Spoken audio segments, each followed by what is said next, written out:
Provinsi Jawa Barat baru saja memperingati hari jadinya yang ke-78 pada tanggal 19 Agustus lalu. Wilayah yang memiliki banyak potensi di berbagai sektor, baik ekonomi, pariwisata, dan budaya ini terus berkembang lewat sejumlah langkah strategis yang dilakukan pemerintah provinsi. Seperti misalnya pembangunan infrastruktur yang modern dan terintegrasi, peningkatan kualitas kesehatan dan pendidikan, hingga transformasi digital. Nah, lalu seperti apa perkembangan Provinsi Jawa Barat selama 5 tahun terakhir ini?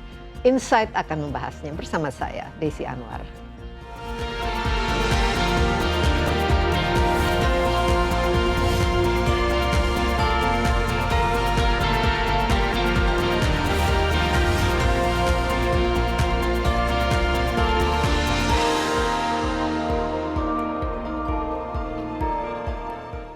Gubernur Jawa Barat dan Wakil Gubernur Jawa Barat. Gubernur Jawa Barat Ridwan Kamil akan segera mengakhiri masa jabatannya pada 5 September 2023 mendatang. Pria yang akrab disapa Kang Emil ini pun berhasil menorehkan berbagai capaian selama 5 tahun memimpin Provinsi Jawa Barat pada periode 2018-2023. Di masa kepemimpinannya, pemerintah Provinsi Jawa Barat terus berupaya menghapus kesenjangan serta menciptakan kesetaraan dan kesejahteraan bagi seluruh warganya lewat sejumlah program yang dijalankan untuk mewujudkan Jabar Juara Lahir Batin. Capaian yang diraih Provinsi Jawa Barat terlihat dari sejumlah sektor seperti infrastruktur, pendidikan, kesehatan, hingga transformasi digital dan reformasi birokrasi. Pemerintah Provinsi Jawa Barat berupaya keras menghadirkan akses pendidikan dan kesehatan sebagai layanan dasar utama. Indikator kerja keras ini tampak dari usia harapan hidup yang terus meningkat dalam 5 tahun terakhir.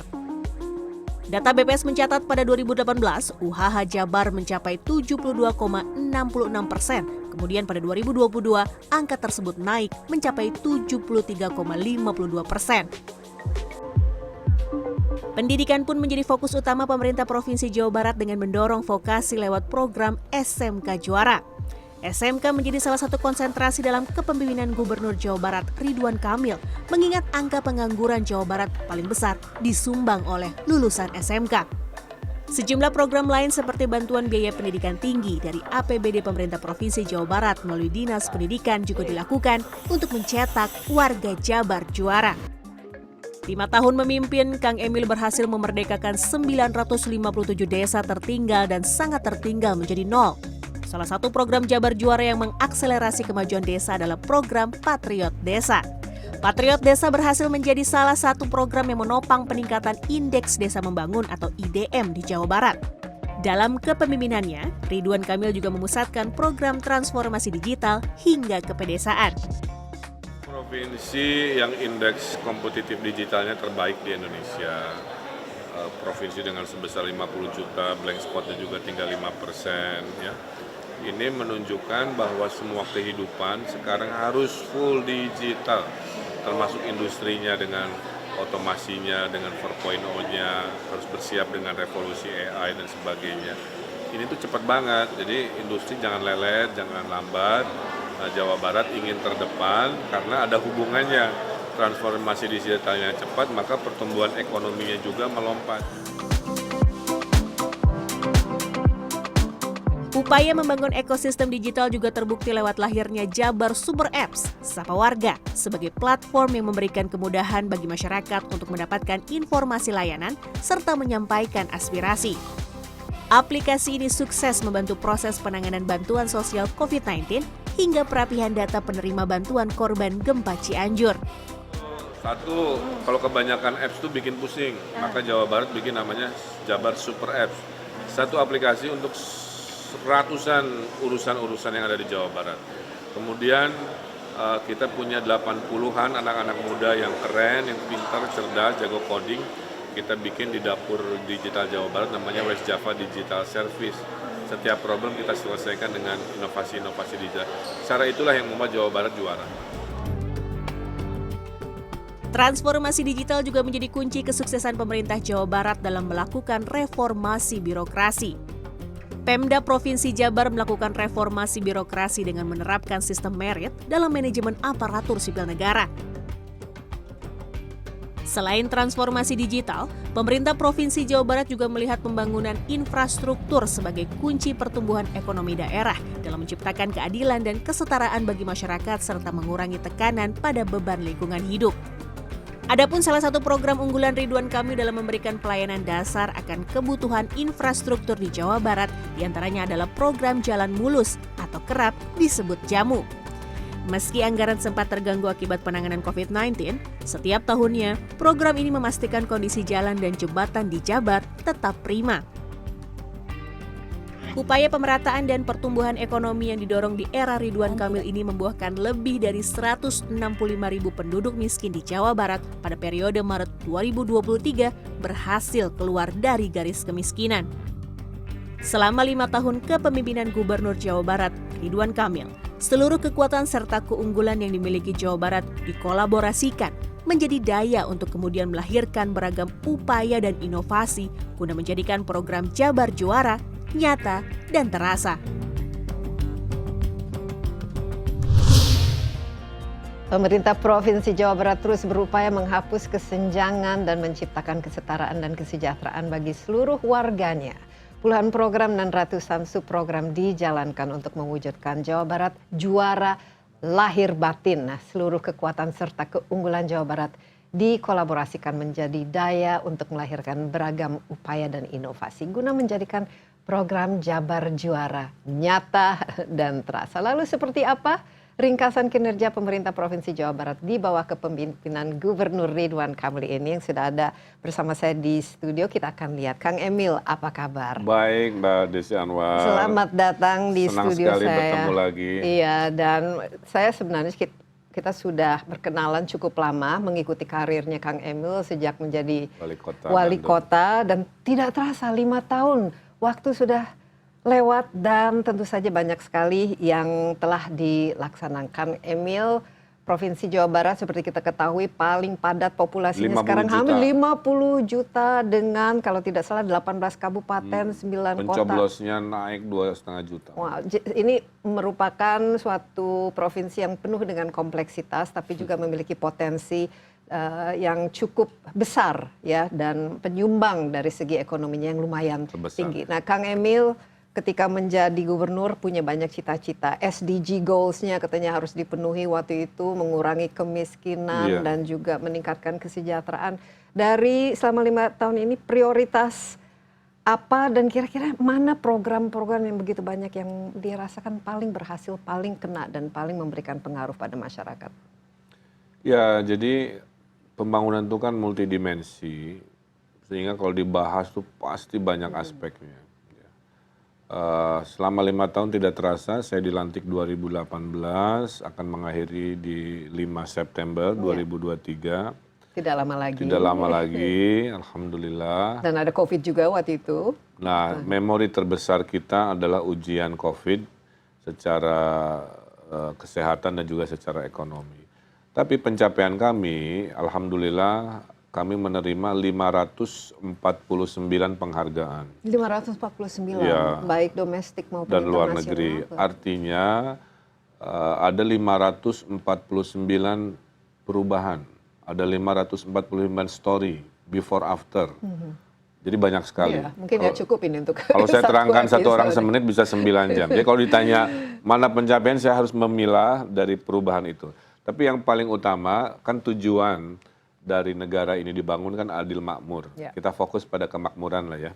Nah, salah satu yang paling saya banggakan, Mbak, saya berhasil menghilangkan 1000 desa miskin. 1000 desa miskin. Dalam hanya waktu 4 tahun. Ya.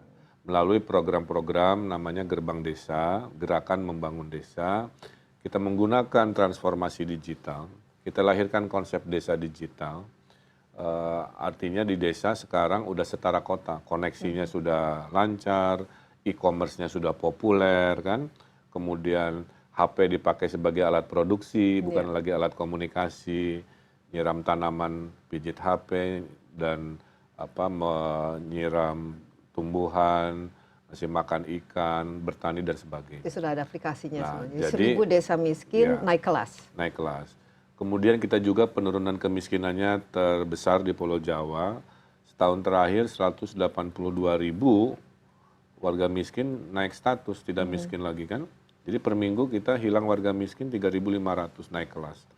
Makanya walaupun penduduk 5 juta, kemiskinan kita kan di angka 50 juta hampir. Ya 50 juta, kemiskinan kita kan di angka 7, sekian persen. Jadi artinya penduduknya banyak tapi kesejahteraan.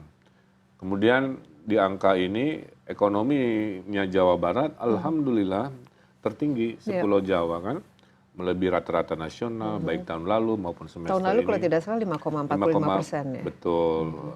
Kemudian sekarang 5,3 sekian, nasional 5,17. Investasi sebagai ukuran ekonomi kita selalu ranking terbaik 5 tahun terakhir dan pecah rekor tahun lalu 175 triliun. Ya. Di mana 1 triliun itu membawa 1.000 lapangan pekerjaan. Nah, kombinasi performa ekonomi ini ditunjang oleh infrastrukturnya dianggap paling lengkap. Pak Jokowi pernah menyampaikan pembangunan jalan tol paling banyak kan di Jawa Barat, ada 9. Kemudian kereta api cepat, nah itu. the first in ASEAN. Apa kabar itu? Dalam hitungan hari-hari ini sudah bisa dipergunakan. Dan ini pasti akan ada multiplier effect-nya itu yang diharapkan ya dengan karena konektivitas. mengkompres waktu, maka ekonomi akan berlipat-lipat ya. Kemudian juga dalam ekonomi infrastruktur juga indeks produktivitas warga Jawa Barat ini tertinggi se-ASEAN ya. Namanya I-Core Index yang mengukur produktivitas waktu terhadap produksi barang. Nah, jadi kalau dari sisi ekonomi alhamdulillah. Pabrik banyak, beras pun kita swasembada 1,3 juta ton per tahun kan. Ya, Jawa Barat ini penyumbang ya, salah satu karena lumbung kita menambahi beras di 60.000 hektar areal panen baru. Jadi untuk semua ukuran makroekonomi, performa ekonomi kita sedang luar biasa baik, walaupun tadi 2 tahun terkena COVID. Jadi Mbak Desi bayangkan kalau nggak ada COVID kita bisa lebih melompat lagi. Dan luar biasa ketika kita COVID kan pertumbuhan tentu saja jatuh, tapi sekarang sudah kembali ke sebelum COVID atau sudah melewati? Lebih tinggi malah. Lebih tinggi ya, melewati itu lebih tinggi. COVID itu luar biasa sekali. Ini bisa dikatakan suatu prestasi. Mbak Desi kalau jalan-jalan ke Jawa Barat ya, semua orang happy piknik, sibuk ini olahraga apa kan, dari dangdutan di desa sampai konser dewa di stadion-stadion penuh Mbak. Jadi orang ada bouncing ekonomi, 2 tahun diem kan. Yeah. Nah, jadi saya mensyukuri di akhir jabatan ekonomi bagus, penghargaan banyak, alhamdulillah. Iya, dan ini terus terang ya kita harus akui karena ini merupakan angka data yang kita tidak bisa pungkiri. Paling enak tuh ngomong pakai data. Iya, pakai data. Nah, tapi ini kan sekarang jadi gubernur ya, setelah 5 tahun. Dulu ketika menjadi wali kota kan punya wish list kalau supaya kerja sama kolaborasi dengan gubernur dan antara kabupaten dan kota itu kan. Ini bagaimana pengalaman pribadi Kang Emil selama 5 tahun ini mengurus suatu provinsi yang luar biasa kompleksnya. Dulu kan saya wali kota Bandung, ya ngurusi 2,5 juta. Sekarang dulu momen ketemu juta. bupati wali kota nggak ada formatnya. Waktu saya gubernur saya bikin namanya Kopi Darat. Setiap 4 bulan, maaf 3 bulan, itu 27 wali kota bupati kumpul sama saya. Piknik bareng, seminar bareng, mengedukasi tentang isu-isu reformasi ini. Jadi harmonis Pak, sangat harmonis karena gubernurnya proaktif ngumpulin secara fisik ya para bupati wali kota itu, sehingga arah geraknya itu sama. Sehingga kalau ada masalah selesaiin pas ketemu tiap 3 bulan itu. Tiap 3 bulan jadi ada Kopi Darat. Makanya Jawa Barat juga tercatat provinsi yang anggaran bantuan ke kabupaten kotanya terbesar. Saya Jawa Barat juga satu-satunya provinsi yang ngasih dana desa misalkan. Ya. Kan dana desa itu biasanya hanya dari menteri desa dan bupati. Kalau Jawa Barat, gubernurnya juga ngasih 3,5 triliun. Makanya tadi 1.000 desa miskin dalam 4 tahun hilang jadi 0. Dan hubungan dengan kabupaten sampai ke tingkat itu sangat ini ya. Dan dari segi pemerintahan ini leadership selama ini Kang Emil yang diterapkan. Karena saya lihat ini kan Jawa Barat ini luar biasa kompleksnya ya. Dan apalagi dengan jumlah populasi yang begitu besar. Ini dari segi masalahnya juga saya lihat banyak ya, dari terutama misalnya masalah lingkungan hidupnya. Kita kan punya target untuk zero emission dan lain sebagainya. Kang Emil, bagaimana yang aspek itu? Karena ini merupakan kita bicara salah satu aspek lingkungan ya. Aspek lingkungan itu Jawa Barat komitmen untuk renewable energinya paling tinggi rencana umum energi daerah. Itu ada. Ada, kita udah mendekati 30%, Mbak. Jadi mendekati 30% listrik di Jawa Barat itu dari renewable energy, bukan dari batu bara atau bakar-bakar solar kan begitu. Nasional baru 11%, kita almost Sudah 30%. 30%. Jadi sudah jadi percontohan. Saya mewajibkan atap-atap pabrik pakai solar cell. Kita membangun the biggest solar panel project di ASEAN itu di Danau Cirata kan, yang bulan Oktober akan diresmikan Bapak Presiden. Jadi kita sudah begitu. Kemudian untuk lahan kritis, saya sudah berhasil menghijaukan 80.000 hektar lahan yang dulunya gundul. Itu rata-rata di mana ini lokasinya? Merata di seluruh Jawa Barat. Pak Presiden bilang, Pak Gub, kita tanam 25 juta. Saya bilang, Pak Presiden, saya mau 50 juta berani. Ternyata hasil akhirnya 83 juta pohon berhasil. 83 juta pohon. Kemudian Citarum, Ya, sungai waktu itu kan the janji. most polluted River in the river in the world. world, sekarang sudah lightly polluted. Ikan-ikan hidup lagi, anak-anak berenang lagi. Jadi Dan industri-industri di... makanya saya dikasih award oleh Pak Jokowi.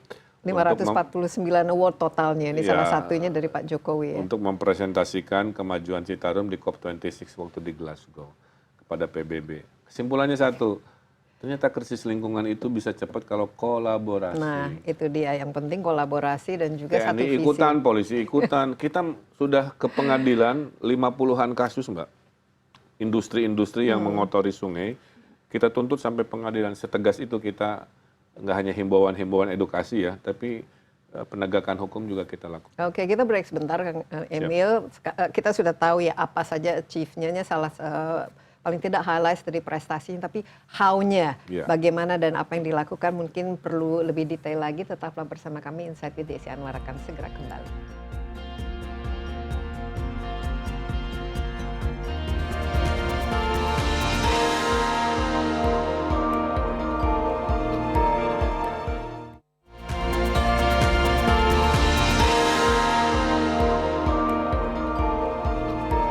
Bersama Insight with Desi Anwar, saya ditemani Gubernur Jawa Barat Ridwan Kamil. Kita membahas capaian-capaian Provinsi Jawa Barat dalam menciptakan kesejahteraan bagi masyarakatnya 5 tahun terakhir.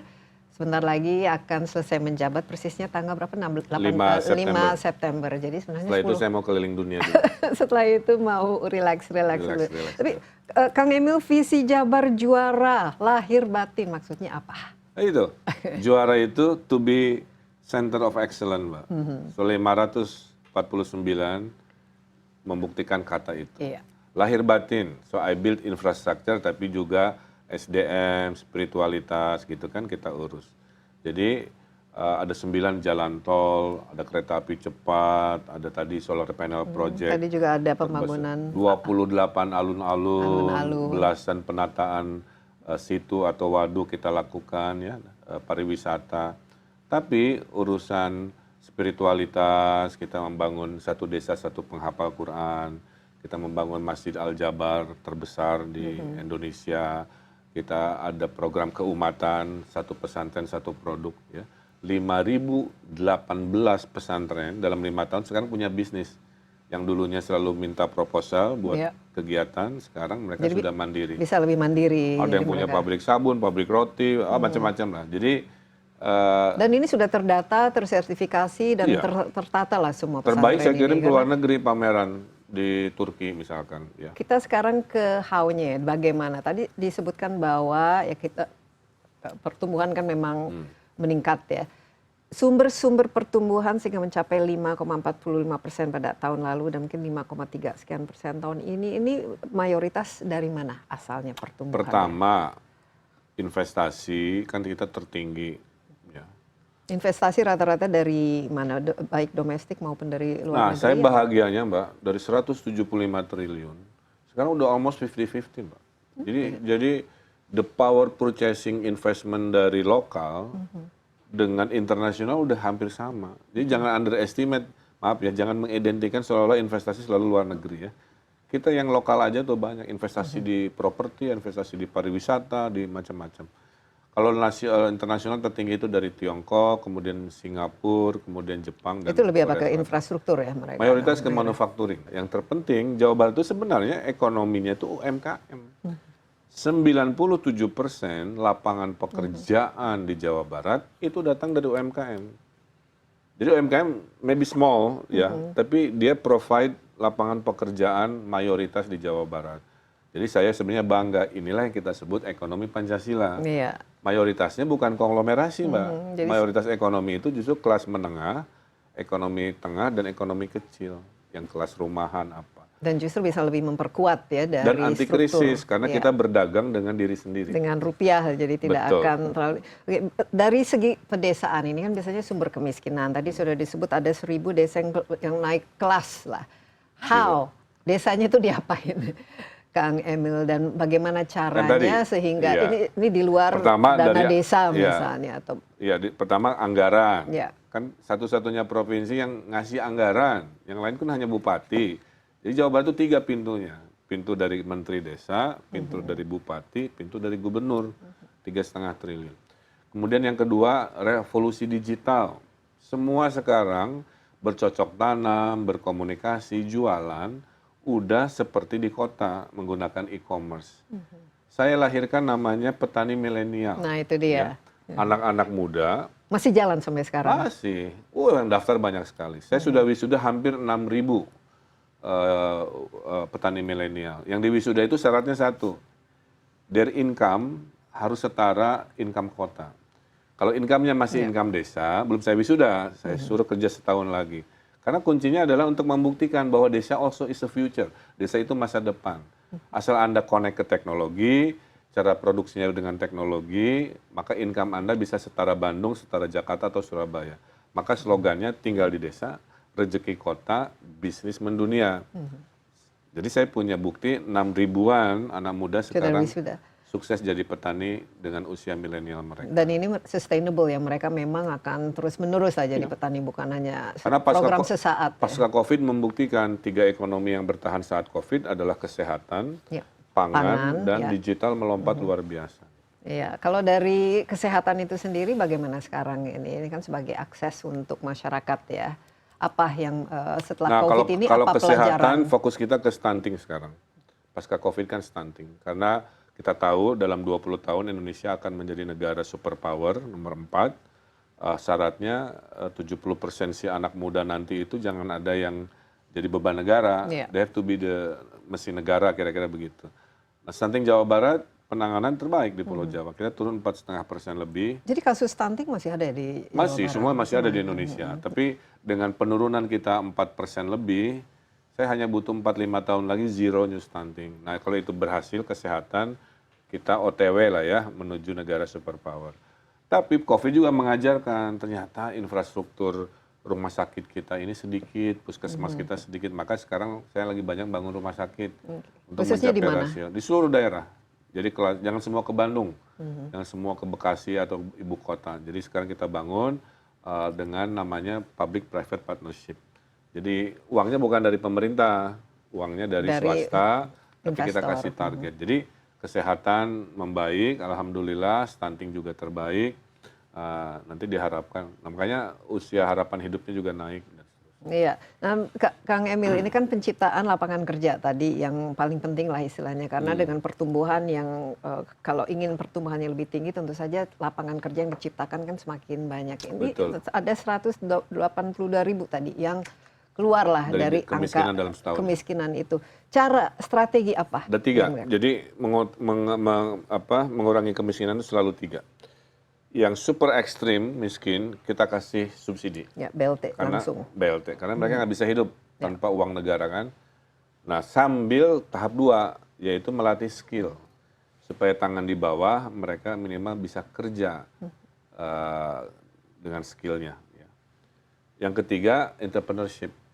Jadi kita urutannya dari tangan di bawah super miskin, kemudian menjadi karyawan atau kerja di orang, ada skillnya, bisa hidupnya kan berarti dari gaji gitu kan.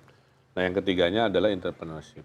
Dan saya bangga kenaikan entrepreneurship melompat, terukur dari izin usaha di Jawa Barat, dari hanya 4.000 sampai 8.000 per tahun, 2 tahun terakhir naik ke 20 ribuan Mbak. Daftar usaha-usaha yang dihadirkan di data kita kira-kira begitu. Nah, jadi kemiskinan Jawa Barat itu. Plus ini ada yang ide menarik. Saya mau bikin teori namanya indeks zakat. Ya, zakat itu umat Muslim kan menyisihkan 2,5% dari pendapatannya untuk keumatan, untuk duafa. Kita 2022 Mbak, target itu hanya 1,3 triliun. Ternyata dapat mencapai berapa? Ternyata mencapai 2,5. Jadi di atas target. Iya, sampai 200% kan? 2 kali lipat lah ya. Target 1,3 terkumpul 2,5. Berarti apa? Berarti kan mayoritas Muslim Jawa Barat ekonominya sejahtera. Karena orang yang bayar zakat melompat sebesar itu. Nah, jadi itu salah satu kenapa di Jawa Barat kemiskinan turun, nggak hanya uang negara yang berputar menolong kemiskinan, tapi dana-dana pribadi Dari masyarakat sendiri disalurkan. juga. Maka saya punya klinik gratis dari uang zakat itu. Sekarang lagi bikin rumah sakit gratis, nggak usah pakai kartu-kartuan selama Anda manusia, ya Anda dilayani lah kira-kira. It's very beautiful. Jadi kombinasi negara dengan anggarannya dan masyarakat, itulah yang menurunkan Iya, 3.500 orang miskin hilang per minggu. makanya juara lahir batin itu. Amin, amin. Makanya lagi happy Mbak Iya, Tuslan. lagi kelihatan sumringah sekali ini kan sudah Looking forward. beban jabatannya sebentar lagi akan dilepas. Belum lagi kita juara olahraga loh. PON 2 kali berturut-turut. 2016 juara di Jawa Barat, 2021 juara di Papua. Tahun depan insya Allah juara lagi di mana? Di Aceh, Sumatera Utara. Oke, kita break sebentar. Kang Emil, masih cukup panjang percakapan kita kali ini. Jangan kemana-mana dulu, Insight with Desi Anwar masih akan segera kembali.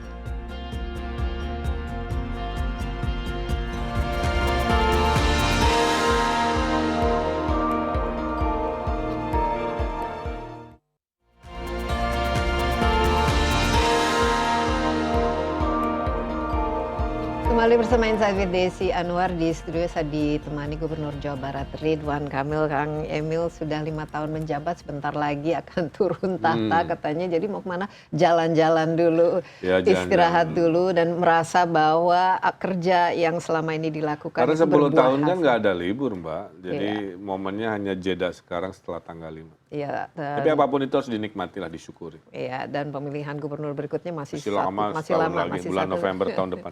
Oke, tadi ada data memang dan angka tidak bisa bohong lah, karena achievement itu, prestasi itu ada, dan tadi 549 penghargaan ini kan pasti ada inilah, ada dasarnya.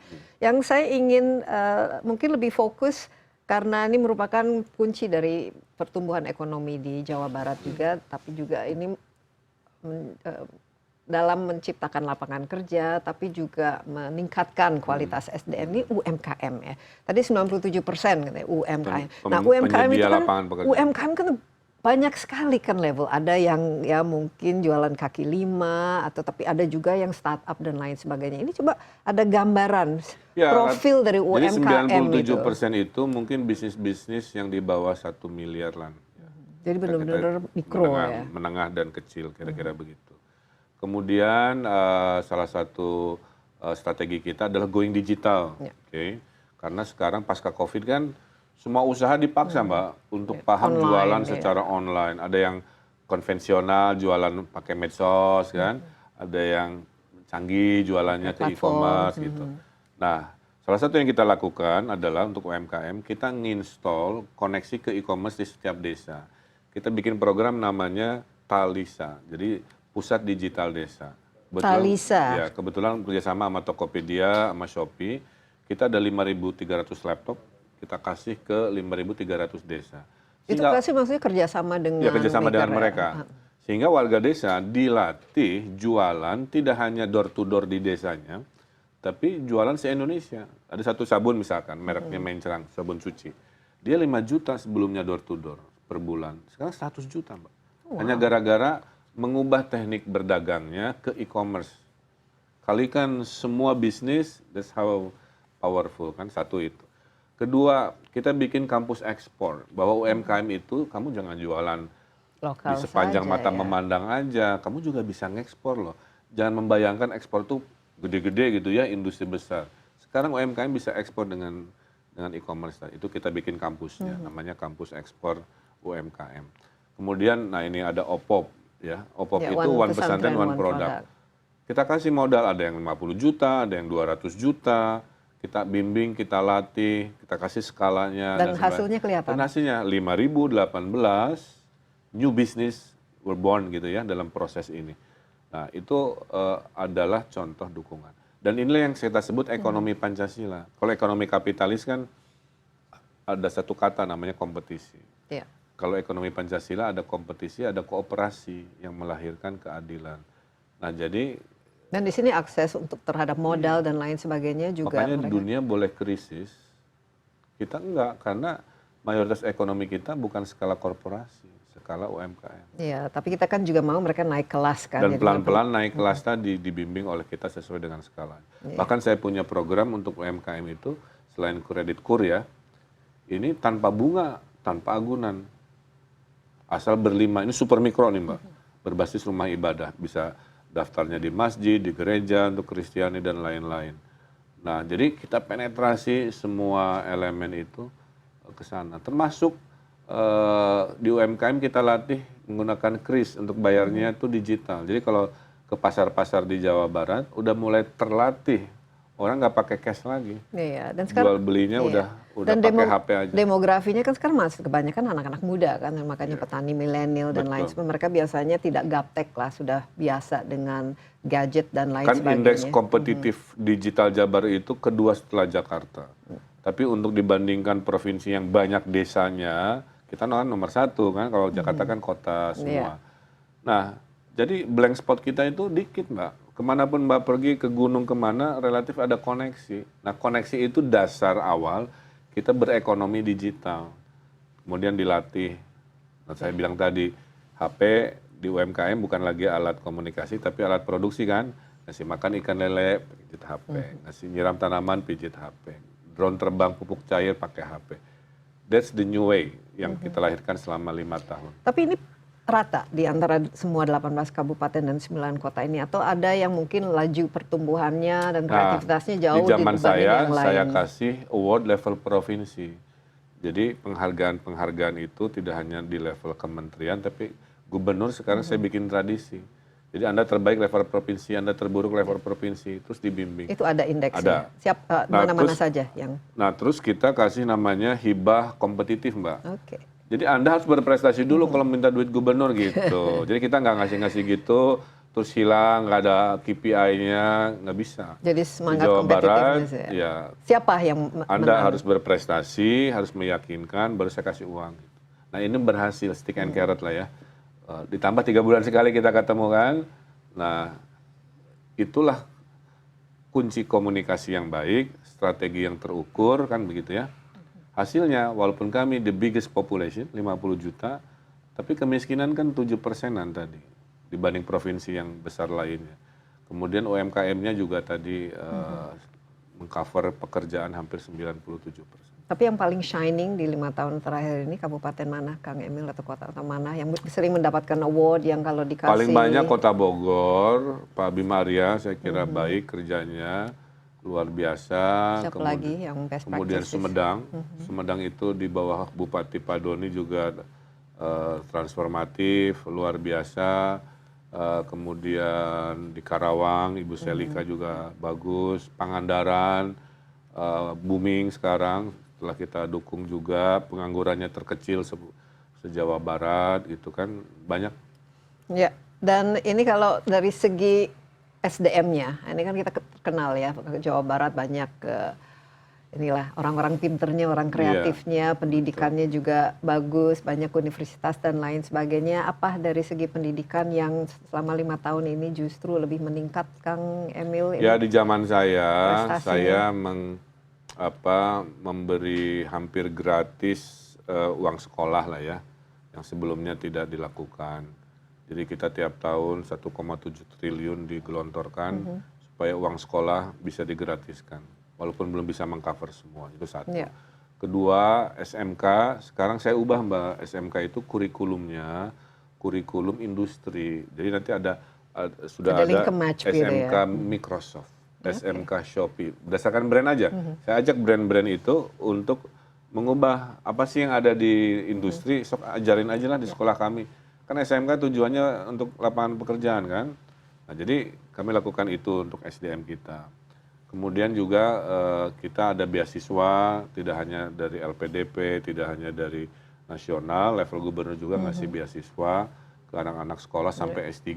Jadi karena indeks sarjana kan harus kita tinggikan. Kemudian juga sekolah-sekolah, nah yang saya banggakan juga ada sekolah perempuan, khusus emak-emak. Namanya Sekoper Cinta. Sekolah Perempuan Capai Impian dan Cita-Cita. Apa-apa saja itu kurikulumnya? Kurikulumnya seru, dari how to make money, dari bikin keharmonisan psikologi sampai deteksi radikalisme saya ajarin. Ya, terus kalau lulus kita wisuda Mbak, biar mereka bangga. Jadi ada yang ibu-ibu suka ngangon kambing ya. Kambingnya diparkir dulu, dia belajar semangat, ada videonya lucu di Bogor. Pas lulus saya wisuda Mbak, kayak pakai toga gitu. Jadi bangga. Sudah hampir lebih dari 50.000 emak-emak Jawa Barat lulus lewat sekolah Sekoper Cinta itu. Jadi Sekoper Cinta. SDM is very important. Ya, nomor sangat satu. penting. Apalagi kalau kepada mereka yang tidak dapat akses formal, Sekoper Cinta tadi contoh ya, itu akses informal. Iya, dan ini ada di seluruh provinsi nanti ada. Jawa Barat ada. Sekoper Cinta. Kita istirahat sebentar, Kang Emil. Tetaplah bersama Insight with Desi Anwar. Kami akan segera kembali.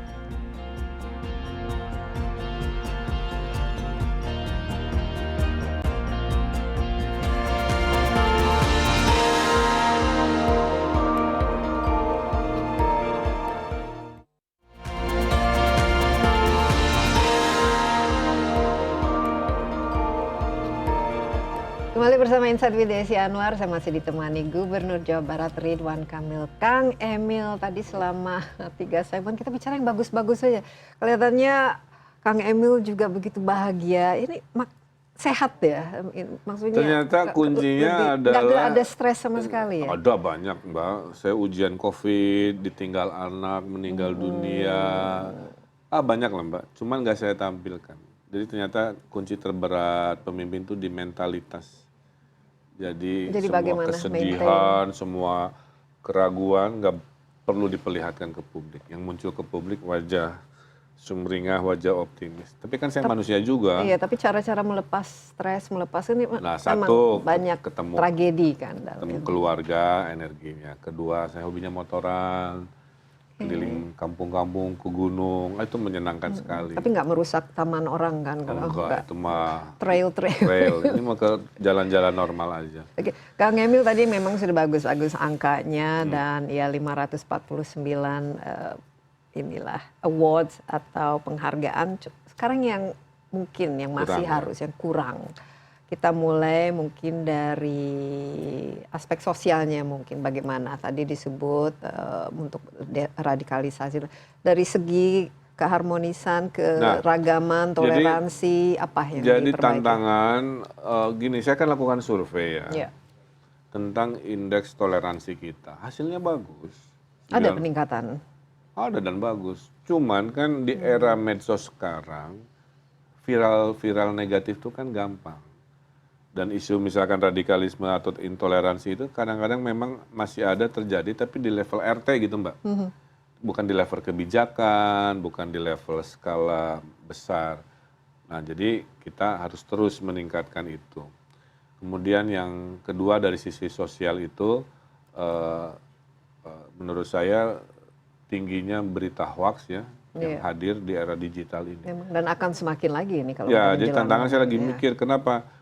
Di sisi lain transformasi digital ini melompatkan segala urusan menuju lompatan kan. Di sisi lain kan ada cyberbullying itu jadi tantangan kan. Kemudian ada penipuan online, rentenir pun pindah ke online. Itu sebenarnya yang pinjol dan judi online dan lain sebagainya itu juga problem. Kemudian kriminalitas yang berhubungan dengan digital itu jadi tantangan saya dari sisi sosial.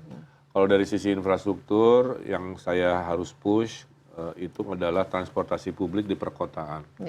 Karena lembaga pengelola perkotaannya baru terbentuk, jadi belum bisa saya deliver terlalu banyak dalam 5 tahun. Tapi saya udah ketemu Pak Jokowi, beliau komitmen, misalkan cekungan Bandung Raya ya, yang 5 kota akan didukung oleh beliau. Nah, jadi kekurangan, kalau boleh saya introspeksi lah ya, Dan tantangan buat gubernur berikutnya adalah meningkatkan infrastruktur khususnya di public transport. Kalau jalan tol saya kira udah cukup. Ya.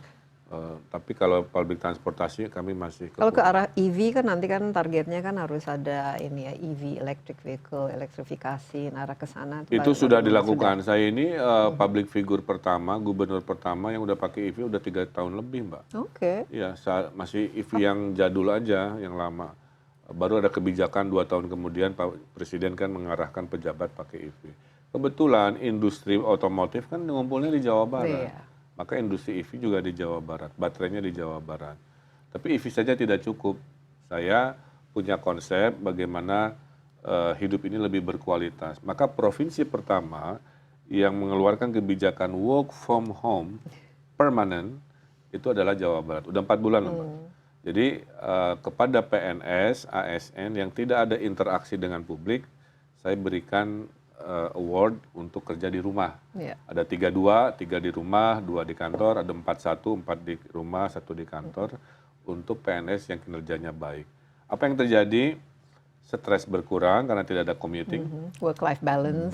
Bensin juga tidak ada karena tidak ada pergerakan. Polusi berkurang. Oh iya, ngomong-ngomong mengenai polusi ini bagaimana? Karena di Jakarta, Jabodetabek ini kan wah polusinya gila-gilaan nih Kang Emil. Nih, arahan dari Pak Presiden dan saya sudah setujui untuk di follow up. Jabodetabek ini kan aglomerasi ekonomi itu. Pusatnya Jakarta, tapi kan di Jawa Baratnya ada Depok, Bekasi. Kalau di Bantennya ada Tangerang. Nah, paling tinggi katanya Bekasi. Jadi solusinya satu, memang mengurangi pembangkit listrik batu bara kan. Iya, PLTU nih kita PLTU. dikepung. Tapi kalau PLTU-nya masih ada, minimal dia pakai scrubber. Scrubber itu peredam polusi, nyemprotin cairan jadi dia turun. Terus pelan-pelan harus ke energi terbarukan. Kedua, 60% ternyata polusi Jakarta itu kendaraan. Nah kendaraan tadi, kalau nggak bisa harus tetap bepergian, konversilah ke listrik kan. Iya. Tapi kalau masih juga motor mobil bensin, pakai scrubber juga bahasanya. Itu knalpotnya dikasih peredam. Kemudian kurangi pergerakan. COVID kan udah mengajarkan. Iya. We can be productive, tapi tetap less mobility ya. Nah itu harus diterapkan. Nah Jawa Barat sudah memberikan contoh. Jadi gabungan konversi pembangkit listrik ke energi terbarukan, mengkonversi ke mobil listrik, mengurangi pergerakan, rajin-rajin uji emisi. Terus kalau darurat ada rekayasa cuaca kan untuk hujan. Harusnya dengan multi solusi itu Jabodetabek polusinya tidak seperti sekarang. Dan transportasi publik yang dan transportasi listrik publiknya berbasis juga diperbanyak, termasuk bisnya dikonversi ke mobil bis listrik dan lain. Good governance. Nah, ini bagaimana sama 5 tahun ini transformasi atau reformasi birokrasi yang dilakukan, korupsi kan memang masih inilah tantangan. Dua hal yang saya lakukan selama 5 tahun. Satu, kolaborasi, ngajak semua yang cinta Jawa Barat untuk gabung. Maka saya melahirkan institusi namanya West Java Digital Service. 80 anak muda pinter, jago-jago coding saya hire. Asal bukan hacker ya? Bukan. Kita ada Jabar Saber Hoax, unit kerja melaporkan berita bohong. Di era digital kan sekarang seliweran luar biasa. Kita bikin Jabar Quick Response untuk menolong kemanusiaan. Setiap ada masalah kemanusiaan, rumah roboh, rumah sakit atau butuh dibantu, itu ditolong oleh inovasi-inovasi ini.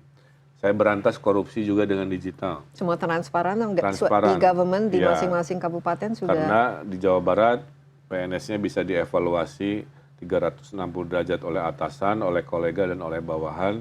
Harus nginput secara digital, yang dievaluasi kapasitasnya, kepintarannya, integritas, produktivitasnya. Hasilnya, kita punya big data, mana PNS yang juara, mana yang jelek kan.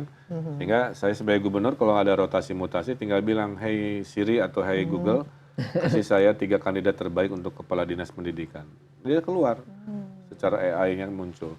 Sekarang pakai ini AI. Ya, dan inilah yang membuat kinerja PNS kita di merit system terbaik se-Indonesia. Mengalahkan kementerian dan seluruh kota kabupaten provinsi. Jadi 2 tadi, kolaborasi, kemudian digital transformasi, itu menjadikan birokrasi kita tadi rewardingnya terbaik. inilah yang jadi legacy saya, bahwa birokrasi itu harus segesit, atau istilah sekarang satset gitu ya, seperti private sector, Mbak. Justru jangan terlalu banyak red tape-nya kan. Iya, Tapi maka saya menghilangkan eselon 4. tapi pungli misalnya yang one roof, yang one stop service segala macam Itu sudah ada. Kita kan ada cyber pungli, 40.000 kasus, Mbak, kita selesaikan. Secepat itu kita merespon ya, kejadian pungli di terminal, kebanyakan di sekolah sekarang, itu udah kita selesaikan kasusnya sampai 40.000. Iya, tapi yang paling membuat headache selama 5 tahun ini, yang membuat Kang Emil COVID aja. COVID aja. COVID bikin stres. COVID. Sempat kena COVID nggak? Nah, Tuhan Allah memberikan saya miracle, saya nggak kena COVID. Istri kena, anak kena, supir kena, asisten kena, wakil gubernur kena, kapolda kena, pangdam kena, semua kena kecuali gubernur. Padahal gubernur ketemu sama banyak Padahal orang. saya tiap hari waktu COVID kan turun ke lapangan. Mungkin karena ini ya, Pak, hidup sehat, olahraga, Hidup sehat, makannya. optimis, banyak berjemur juga. Jadi olahraganya apa pagi-pagi? Saya berenang, badminton, jogging. Berenang, badminton, jogging. Wah, ini harus ditiru ini. Gubernur yang betul-betul menerapkan hidup sehat. Kita masih ada satu segmen lagi ya. Jangan kemana-mana dulu. Insight with Desi Anwar akan segera kembali.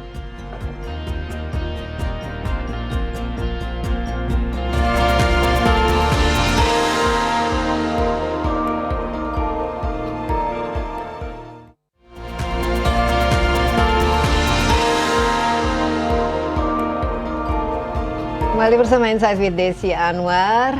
Saya ditemani Gubernur Jawa Barat Ridwan Kamil, Kang Emil. Oke. What's next? Tadi sudah 5 tahun, 5 tahun kemudian ini masih 1 tahun lagi ya sebelum ada. Jadi ini sudah merupakan bagian dari agenda apa? Pertama saya mau menikmati dulu selesainya tugas. Ya mungkin seminggu 2 minggu lah. Sama istri mau jalan-jalan dulu lah, karena waktu hilang banyak sekali. Kemudian kami ada survei kepuasan publik di bulan April, itu 90,6, very high kan. Ya. Terus di survei itu juga 70% warga Jawa Barat ingin saya gubernur lagi. Jadi kalau ada pemilihan gubernur besok, bisa kansnya tinggi lah. Kansnya tinggi, maka menjadi gubernur Jawa Barat kedua kali, karena jatahnya kan 2 kali ya. Itu sangat tinggi dan ada di hati saya. Yang tidak saya duga, survei di DKI bagus. Jadi berarti ada pilihan juga. Tapi hati lebih di mana? Ya, hati masih di Jawa Barat tentunya. Tapi di DKI, dulu kan saya penasihat gubernur DKI. Nah, kalau nasional, saya kan ikut partai Golkar, nunggu arahan aja. Iya, nah mungkin lebih ke itu ya.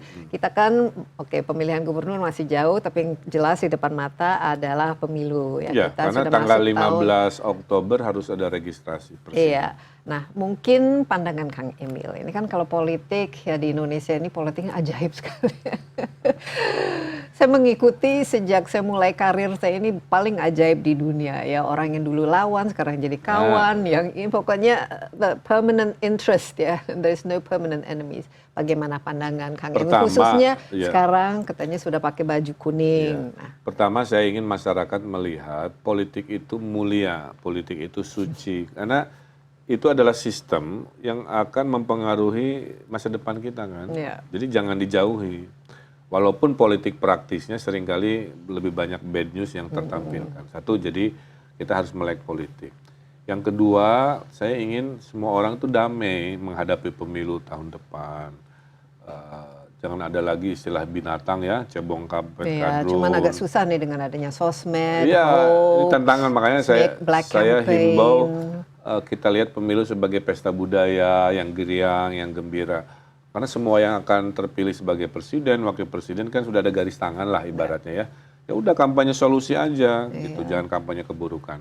Nah yang ketiganya tentunya kita harapkan terpilih para pemimpin-pemimpin yang jumlahnya ratusan di daerah kan, dan presiden wakil presiden yang sesuai dengan visi yang sekarang. Pak Jokowi ini udah luar biasa selama 10 tahun menurut saya. Pencapaiannya banyak, terukur ada datanya. Menurut Kang Emil itu harus dilanjutkan legasinya. Menurut saya mayoritas harus dilanjutkan. Tentu tidak sempurna adalah ya. Nah ketidaksempurnaannya ya tinggal disempurnakan, tapi nggak usah merubah tiap rejim ganti arah Tapi menurut biasanya saya memang begitu. sayang, rakyat jadi bingung kan. Yang penting mah kita adil aja Mbak, jujur. Iya. Yang bagus kita lanjutkan, yang kurang-kurang kita sempurnakan. Saya kira itu narasi yang harus dibangun dengan semangat tadi damai. Tapi demokrasi ini sangat penting, ya Penting untuk kita karena junjung kita tinggi. sekarang ranking 16 dunia ekonominya dengan kondisi seperti ini. 2045 diprediksi kan ranking 4, Ya. superpower kan. Nah kuncinya kan 3, 1 demokrasinya damai tiap 5 tahun selama 20 tahun ke depan. 2 ekonomi hilirisasi menjadi penting, ekonomi digital menjadi penting. Yang ketiganya nggak boleh ada stunting, karena 70% warga kita di 2045 itu kan anak muda. Jangan sampai anak mudanya tangan di bawah kan. Baik. Nah jadi itu. Tapi jangan sampai juga ada kemunduran dari demokrasi kita. Kita lihat kan lebih banyak kan sekarang elit ya, oligarki dan lain sebagainya. Kang Emil, ini kita harus akui ya, bahkan apalagi sekarang politik dinasti. Saya merasa demokrasi kita ini nama dalam betul. itu sangat penting. Ada Demokrasi kita itu belum matang, dikit-dikit gugat ke MK kan? Iya, dan juga Urusan ini, urusan itu. sangat transaksional dan inilah terbuka untuk dagang sapi dan lain Saya masih sebagainya. merasa, mohon maaf, emotional voter masih mendominasi ketimbang rational voter. Oke, nah secara pribadi sendiri ya, bagaimana, apa ambisi atau mimpi, apa yang diinginkan dengan, ini kan Kang Emil kan profesional, independen, dan lain Saya kalau mau realistis, kenapa sekarang saya mau partai realistis, itu penting? Saya mau realistis sederhananya, menjadi gubernur lagi pilihan paling realistis. Kalau ke nasional gimana takdir aja, kalau terbuka saya bismillah. Tapi kan dengan gabungnya dengan partai ada. Kenapa saya inilah. memilih berpartai? Karena saya melihat instrumen terbesar pengambil keputusan politik di negeri ini kan ada di partai. Nah selama 10 tahun saya tidak berpartai. Jadi saya nggak punya ilmunya, kira-kira begitu. Nah mudah-mudahan dengan saya bergabung ke partai, sempurnalah atau paripurnalah ekosistem cara berpikir saya. Saya bisa berpikir sebagai eksekutif, sebagai civil society aktivis dulu kan. Nah sekarang bisa dalam domain berpikir dalam skala kepartean. Tapi kan nanti harus tunduk kepada partai lah, Ya, apa yang itulah pilihan. bagian dari proses yang harus saya lalui. Tapi kenapa Golkar? Ini kan masih banyak partai lain. Golkar itu partai tengah, jadi saya merasa tengah itu adalah yang paling pas. Pancasila kan tengah, tidak memihak ke satu golongan, ke satu aspek tertentu, dia ada di tengah-tengah, mengayomi semua, satu itu. Dua, kelebihan partai Golkar, dia punya pendidikan politik, namanya sekolah Golkar Institute. Ya karena paling lama ini partai dari Orde Baru. Kemudian dia punya pelayanan publik. Jadi yang melayani publik harus negara formal. Partai juga bisa. Punya apa? Punya rumah sakit, punya klinik. Namanya Yellow Clinic. Ada 12 sekarang. Jadi saya jatuh cinta tuh karena itu. Satu, partai tengah. Dua, melatih publik demokrasi dengan membuat sekolah. Dan tidak harus jadi kader untuk ikutan sekolah. Kemudian melayani publik dalam bentuk kesehatan. Dan lain-lain. Menurut saya ini instrumen. Dan partai itu Mbak, gimana orangnya. Partai itu kayak mobil. Gimana supirnya di momen itu, gimana connect-nya di momen itu, gimana penumpangnya. Kalau brengsek ya mobilnya jadi brengsek. Tapi kalau bagus, inovatif ya mobilnya melaju kencang membawa. Oke, sekarang kan ini konstelasi untuk kira-kira capres itu mulai kelihatan kan, ada 3 ya, ada Prabowo, ada Ganjar, mungkin ada Anies. Nah ini kan kalau tidak salah ya Golkar udah mulai Di rapat ke 08. memilih Prabowo lah misalnya. Ini bagaimana Kang Emil sendiri secara pribadi dan ambisi Kang Emil sendiri waktu dalam sudah gak bisa dilama-lama. Setiap partai harus punya sikap karena waktu tinggal terbatas kan begitu. Kedua, saya merasa perjodohan ini juga belum final. Tahun 2019 Pak Ma'ruf Amin dipilih H-1. Pak Ma'ruf Amin mohon izin tidak ada balihonya, tidak ada surveinya. Tuh tiba-tiba takdir jadi pemimpin nasional. Jadi karena hitung-hitungan ya. betul. Mungkin. Jadi pemilu itu tidak sematematis yang kita bayangkan. Kadang-kadang tidak matematis. Oh survei sekarang begini berarti takdirnya begitu, enggak. Hari ini surveinya masih perorangan, Mbak. Iya. Yang betul itu kan survei udah berpasangan. Nah pasangannya siapa kan belum ada, maka masih dinamis. Ada ambisi ke sana? Kalau ada pasang perintah dengan- partai ya tentunya saya pertimbangkan. Tapi bagaimana menurut Kak? Kalau Emil? survei Karena saya alhamdulillah karena kan dianggap sukses ya yang survei selama kan ini lumayan memimpin, ya kalau di Cawapres saya tapi ranking mau satu. nggak mengambil posisi Ya tadi kan itu? saya nggak bisa nentuin sendiri. Iya. Kalau ada dukungan dari koalisi, dukungan dari partai, saya mah hayu-hayu aja. Tapi nggak bisa nentuin sendiri, itu poinnya. Itulah kenapa saya masuk partai. Kalau sendiri kan nggak ada backup instrumen ekosistem kepartaian. Iya. Makanya kita tunggu aja, Dan kan- koalisinya sudah fix. Dan masih panjang lah kalau dalam ini hitungan politik. Kita taruhan dikit lah ya.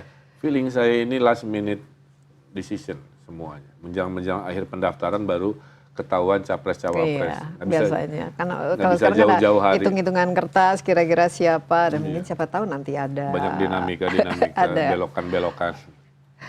Kang Emil, oke, mau istirahat berapa lama kira-kira? Karena kalau ikut Istirahat partai dalam artian, ini Maksudnya- take a break. take a break-nya Ya maksimal sebulan lah. maksimal sebulan. Oke. Udah mau honeymoon dulu sama istri. Yang tertunda. Terima kasih banyak atas Sama-sama Mbak kehadirannya. Desi Anwar, Tapi mudah-mudahan jelas. agar legacy sebagai gubernur ini bisa berlangsung, ada kira-kira kalau misalnya Kang Emil tidak menjadi gubernur lagi, kandidat yang sudah disiapkan. Iya, udah disiapkan. Jadi mobil yang namanya Jawa Barat, bensinnya, onderdilnya semua udah kinclong ibaratnya. Jadi gubernur berikut tuh tinggal ngegas lah ya. Boleh bikin konsep baru tapi perasaan mah semua konsep strategi udah diselenggarakan.